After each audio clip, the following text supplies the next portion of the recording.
ഇത് എൻ്റെ വളരെ കുട്ടിക്കാലത്ത് തന്നെ അച്ഛൻ മരണപ്പെട്ടു. അപ്പോൾ അച്ഛൻ മരണപ്പെട്ടതിന് ശേഷം പിന്നെ അമ്മയുടെ ഒരു സ്ട്രോങ് ലേഡി ഇമേജിലൂടെയാണ് ഞങ്ങളുടെയൊക്കെ ഒരു ലൈഫ് ബിൽഡപ്പ് ചെയ്യപ്പെടുന്നത്.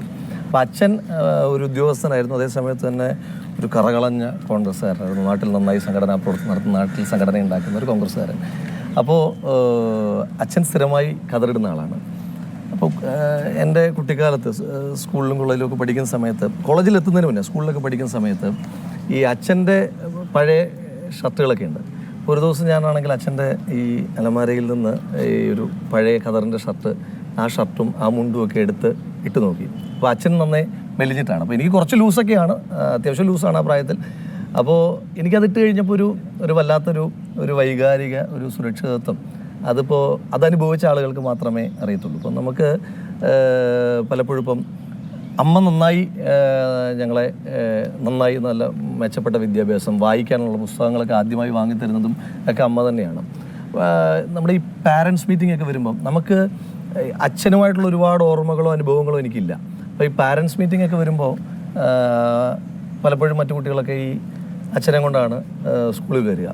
അപ്പം അപ്പം അമ്മ എംപ്ലോയി ആണ്. അപ്പം അമ്മ പലപ്പോഴും ആ ദിവസം അമ്മയ്ക്കും വരാൻ കഴിയില്ല. അപ്പോൾ ആ ദിവസം ഉണ്ടാകുന്നൊരു വിഷമമുണ്ട്. ആ ദിവസമല്ല, പലപ്പോഴും നമുക്ക് ആ വിഷമം ഉണ്ടാകും. പക്ഷേ ആ ദിവസം പ്രത്യേകമായിട്ട് ചെറു ക്ലാസ്സിലൊക്കെ പഠിക്കുമ്പോൾ കുട്ടികളൊക്കെ ഇങ്ങനെ വരുമ്പോൾ നമുക്ക് ഉണ്ടാകുന്നൊരു പ്രയാസമുണ്ട്.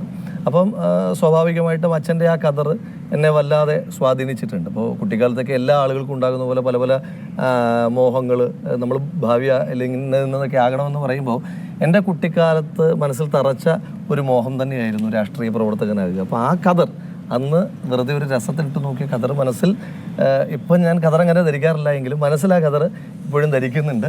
അതുതന്നെ ആ ഒരു വൈകാരികത തന്നെയാണ് എന്നെ കോൺഗ്രസ്സുകാരനാക്കുന്നത്. പിന്നീട് വായിച്ചും അറിഞ്ഞുമൊക്കെ നമുക്ക് ഈ പ്രസ്ഥാനത്തോട് തോന്നുന്നൊരു വല്ലാത്ത പ്രണയമുണ്ടല്ലോ.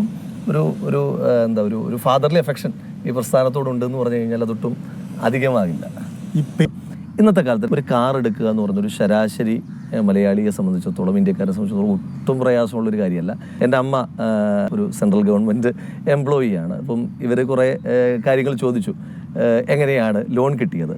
അപ്പോൾ എനിക്ക് ഇവരോട് പറയാനായിട്ടുള്ള ന്യൂ ജനറേഷൻ ബാങ്കുകൾ ലോൺ കൊടുക്കാൻ മത്സരിക്കുകയാണ്. ഈ ചങ്ങാതിമാർക്ക് ഇത് കിട്ടുന്നില്ലെങ്കിൽ അവരെ പറ്റി തന്നെ ഒന്ന് വിലയിരുത്തണം. കാരണം ആളുകൾക്ക് അങ്ങോട്ട് വിളിച്ച് നിങ്ങൾക്ക് ലോൺ വേണോ, കാർ എടുക്കുമെന്ന് ചോദിക്കുന്ന കാലത്ത് ഇവർക്ക് ലോൺ കിട്ടുന്നില്ലെന്ന് ഇവർ പരിതപിച്ചാൽ ഇവരെ പറ്റി തന്നെ ഒന്നുകൂടെ പരിശോധിക്കണം. അപ്പോൾ ആ കാർ എടുക്കുമ്പോൾ, അതിന് ലോൺ കിട്ടുമ്പം അതിൻ്റെ ഗ്യാരണ്ടിയർ കോളത്തിൽ ഒരു പേരുണ്ട്, ബീന എന്നാണ് ആ പേര്.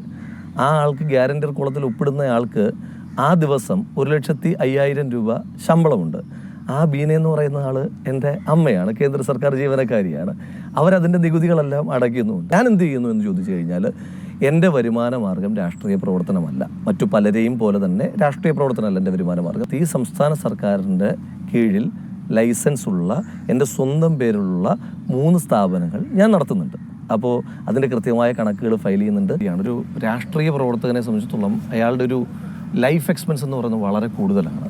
അപ്പോൾ അത് മീറ്റ് ചെയ്യപ്പെടണം. അപ്പോൾ അത് മീറ്റ് ചെയ്യപ്പെടുവാനായിട്ട് നമുക്കൊരു ഓൺ സോഴ്സ് ഇല്ലാതെ വരുമ്പോഴാണ് പലപ്പോഴും ഈ കുറപ്ഷനുമൊക്കെ ഉണ്ടാകുന്നത്. അപ്പോൾ അതൊഴിവാക്കാനായിട്ട് അവരവർ സ്വയം എക്യുപ്ഡ് ആവുക എന്നുള്ളത് ഇന്നത്തെ കാലത്ത് എല്ലാ ആളുകളുടെയും ഒരു ഉത്തരവാദിത്വമാണ്.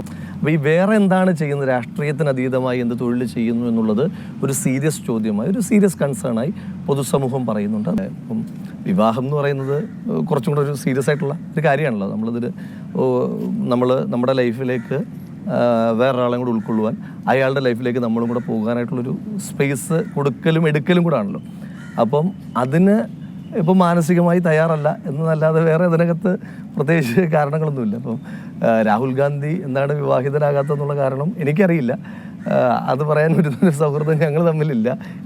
എന്നെ അദ്ദേഹത്തിന് അറിയുക തന്നെ ഇല്ല. അപ്പോൾ അതല്ല, എന്നെ സംബന്ധിച്ചിടത്തോളം ഇപ്പം നമ്മുടെ ഒരു രാഷ്ട്രീയത്തിൽ ഒരു ഗ്രോയിങ് സ്റ്റേജാണ്. അപ്പോൾ ഗ്രോയിങ് സ്റ്റേജ് ആകുമ്പം ഒരുവിധം എല്ലാ ദിവസങ്ങളിലും പല പല നാടുകളിൽ പരിപാടികൾ, പൊതുയോഗങ്ങളൊക്കെ ആയിട്ട് പോകുമ്പോൾ നമ്മുടെ മനസ്സിലിപ്പോൾ വല്ലാതെ രാഷ്ട്രീയമാണ്. അപ്പം ഒരാളെയും കൂടി ഉൾക്കൊള്ളാനുള്ള സ്പേസ് നമ്മുടെ പേഴ്സണൽ ലൈഫിലും ആയിട്ടില്ല. ഒരാളുടെ പേഴ്സണൽ ലൈഫിലേക്ക് അയാളുടെ ലൈഫിൻ്റെ ഭാഗമാകുവാനുള്ള ഒരു മാനസികമായ തയ്യാറെടുപ്പ്, ആ ഒരു തയ്യാറെടുപ്പില്ലാത്തത്. ഇപ്പം ജയിലിൽ കിടക്കുക എന്ന് പറയുന്നത് രാഷ്ട്രീയ പ്രവർത്തനത്തിൻ്റെ ഒരു ഭാഗമാണ്. നമ്മൾ ചെയ്യുന്ന ഒരു സാക്രിഫൈസാണ്. അപ്പം അത് പലർക്കും ഉണ്ട്. ഇപ്പം എല്ലാവർക്കും ജയിലിൽ കിടക്കാൻ കഴിയണമെന്നില്ല. ഇപ്പോൾ നമ്മളൊരു കേസ് ഉണ്ടാകുമ്പോഴത്തേക്കിനും ഇപ്പോൾ ഒരു 500 പേരുടെ പ്രകടനം നടക്കുമ്പോൾ അതിനകത്ത് കേസിൽ പ്രതിയായി ജയിലിൽ പോകേണ്ടി വരുന്നത് 10 പേരായിരിക്കും. ജയിലൊരു മനോഹരമായൊരു രാഷ്ട്രീയ എക്സ്പീരിയൻസ് ആണ് എന്നുള്ള കാര്യത്തിനകത്തൊരു തർക്കമില്ല. കുറേ കൂടെ കോംറേഡ്ഷിപ്പ് ഉണ്ടാകും. അപ്പോൾ അതിനകത്ത് ഇപ്പോൾ കോളേജിലെ ആളുകളാണ് കൂടുതൽ സമരത്തിൽ വന്നത്, കാതോലിക്കറ്റ് കോളേജിലെ. അപ്പോൾ അവിടെ 1ാം വർഷം പഠിച്ച ഒരു സ്നേഹിതനുണ്ട്, റോബിൻ. ഇപ്പം വേറെ മേഖലയിലാണ് അവൻ, വേറെ ജോലി മേഖലയൊക്കെ ആയിട്ട് പോയി.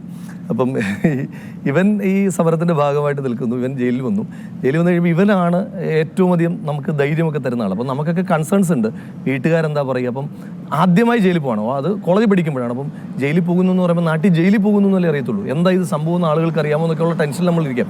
ഇവനാണ് നമുക്ക് പ്രധാനമായിട്ടും പ്രചോദനം തരുന്നത്. ഒന്നും പേടിക്കാനില്ല, വീട്ടുകാരൊക്കെ ഇത് ഭയങ്കര പോസിറ്റീവ് സ്പിരിറ്റിൽ എടുക്കും. അപ്പോൾ അവനന്നൊരു ന്യൂ ജനറേഷനാണ്, അപ്പോൾ ചില്ലായിരിക്കണം എന്നൊക്കെ പറഞ്ഞിട്ട് ഇന്ന്. അപ്പം ഇവൻ്റെ അമ്മ ഇവനെ കാണാനായിട്ട് വന്നു. അപ്പം പറഞ്ഞു, കണ്ടില്ലേ എൻ്റെ അമ്മ, ഞാൻ പറഞ്ഞില്ലേ എൻ്റെ അമ്മ വന്ന് വളരെ കൂളായിട്ട് ഇത് എടുക്കുന്നതെന്ന് പറഞ്ഞു. അപ്പം നേരെ ഈ ജയിൽ സൂപ്രണ്ട് എല്ലാം കൂടെ നിൽക്കാൻ നേരം ഇവനെ ഇങ്ങോട്ട് ഇറങ്ങി വന്നു. അപ്പം ഞങ്ങളിങ്ങനെ സെല്ലിലൂടെ ഇങ്ങനെ പുറത്തേക്ക് നോക്കുമ്പം ഒരു അമ്മ ഇങ്ങോട്ട് വന്നിട്ട് ഇവൻ്റെ കരണക്കുറ്റി നോക്കി അറ്റി. ആ ശബ്ദമാണ് നമ്മൾ കേൾക്കുന്നത്.